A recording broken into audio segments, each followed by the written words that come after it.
حضرت سلیمان جزولی رحمۃ اللہ تعالیٰ علیہ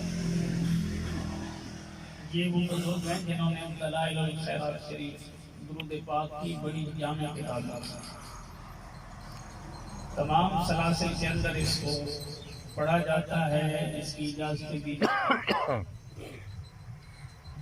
وہ اس کو لکھنے کا ایک واقعہ بیان کرتے ہیں۔ میں سفر میں تھا، ایک جگہ گیا، مجھے وضو کے لیے پانی کی تلاش تھی، پانی کی ضرورت تھی۔ میں ایک کنویں کے کنارے گیا، وہاں دیکھا کنواں ہے لیکن رسی نہیں ہے، ڈول نہیں ہے، پانی نظر آ رہا ہے مگر اب ڈول نہیں، رسی نہیں کہ جس کے ساتھ میں پانی نکالوں اور میں وضو کروں۔ کہتے ہیں میں اسی سوچ بچار میں تھا کہ 8-9 سال کی ایک بچی جو مجھے دیکھ رہی تھی، وہ میرے پاس آئی اور کہنے لگی کہ بابا جان کیوں پریشان ہیں؟ حضرت شیخ سلیمان جزولی فرماتے ہیں، فرمایا میں نے اسے کہا بیٹا میں نے وضو کرنا ہے، اس کنویں کے اندر پانی ہے مگر رسی نہیں، ڈول نہیں کہ میں پانی نکال سکتا۔ شیخ سلیمان جزولی فرماتے ہیں، فرمایا وہ اس عمر کی بچی مجھے کہنے لگی، فرمایا تو پھر آپ بوڑھے ہو گئے، بابا ہو گئے، اس عمر کو پہنچ گئے، ابھی تک بغیر ڈول اور رسی کے پانی لینے کا طریقہ نہیں آیا؟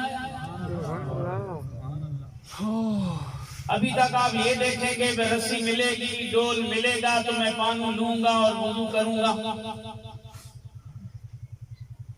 حضرت سلیمان جزولی فرماتے ہیں، فرمایا میں نے پوچھا بیٹا تم بتاؤ، سبحان اللہ، پانی اتنے فاصلے پہ کھڑا ہو، اتنا دور ہو، رسی نہ ہو، ڈول نہ ہو تو کیسے لیا جائے؟ کنویں سے پانی کیسے نکالا جائے؟ حضرت شیخ سلیمان جزولی نے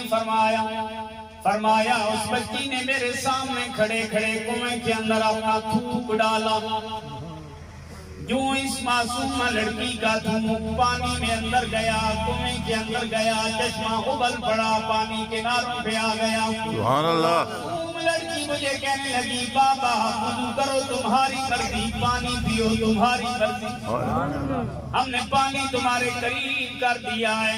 شیخ سلیمان جزولی اپنی عمر گزارنے کے بعد، پڑھنے پڑھانے کے بعد، اس مقام پہ پہنچنے کے بعد ایک چھوٹی سی بچی کی یہ کرامت دیکھ کے حیران ہو گئے۔ انہیں کہا میں تو وضو تو کر لیا، نماز بھی پڑھ لی، لیکن ذہن سے خیال نہیں نکلا اس چھوٹی سی عمر میں کون سا نسخہ اس معصومہ کے ہاتھ آیا جس کی وجہ سے میں تو آج پابند تھا، میں تو محتاج تھا، میں تو دیکھ رہا تھا کوئی سبب بنے کہ پانی نکالا جائے، مگر اس معصومہ لڑکی نے تھوک ڈالا، پانی کناروں پہ آ گیا۔ حضرت شیخ سلیمان کہتے ہیں میں نے بچی سے پوچھا بیٹا بتاؤ تو صحیح یہ قوت کہاں سے ملی، یہ طاقت کہاں سے ملی، یہ کرامت کہاں سے ملی، یہ عزت کہاں سے ملی، یہ مقام کیسے مل گیا؟ میں دیکھ رہا تھا کوئی وسیلہ ملے کہ پانی نکالوں، تم نے یہ جو کمال کیا ہے کیسے حاصل کیا؟ اس بچی نے کہا جناب والا میرا کام ہے اپنے آقا کی ذات پہ درود و سلام پڑھنا۔ سبحان اللہ، بابا فرید نے اپنے انداز میں کہا کہ محمدی محمدی کریں دے گزر گئی، حضور کا نام لینا، حضور کے نام کی برکتیں لینا، حضور کا ذکر کرتے رہنا۔ اگر بندہ ساری زندگی اپنا ورد اور وظیفہ آقا کریم صلی اللہ علیہ وآلہ وسلم کا نام نامی بنا لے، اسم گرامی بنا لے، حضور کا ذکر اپنا وظیفہ بنا لے، اللہ کریم دنیا کی عزتیں بھی اسے عطا فرما دیتا ہے، قبر کے اندر بھی عزتیں عطا کی جائیں گی، یوم محشر کو بھی ایسے بندوں کو عزتوں کا تاج عطا کیا جائے گا۔ وہ بچی کہنے لگی جناب والا میں نے تو درود پاک پڑھا ہے، اس کی وجہ سے یہ برکت ملی ہے۔ بابا فرید کہتے ہیں محمد محمد کریں دے گزر گئی سبحان اللہ لباں دے بنیرے چمیں دے گزر گئی کسے کچھ پکایا کسے کچھ پکایا ہر بندے کے اپنی محبت اور اپنا کرائیٹیریا اپنی سمت ہوتی ہے وہ کہتے ہیں کسے کچھ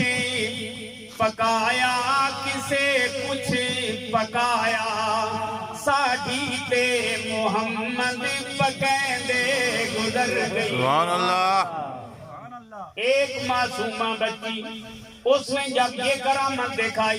شیخ سلیمان جزولی رحمت اللہ تعالی علیہ آپ فرماتے ہیں فرمایا میں نے ارادہ کر لیا باقی مصروفیات ترک کر دی میں نے تہیہ کر لیا سب سے پہلے حضور کی ذات پہ درود و سلام پڑھنے کی کتاب لکھوں گا اب آپ نے دلائل الخیرات شریف کو مرتب کیا اللہ کریم نے اس کو یہ مقبولیت عطا فرمائی جس سلسلے کے اندر کوئی بندہ چلا جائے اس سلسلے کے اندر دلائل الخیرات شریف باقاعدہ پڑھی جاتی ہے پڑھائی جاتی ہے اجازتیں دی جاتی ہیں یہ برکت ہے اس درود پاک کی جس کے بارے میں میرے آقا کریم صلی اللہ علیہ وآلہ وسلم نے فرمایا جو بندہ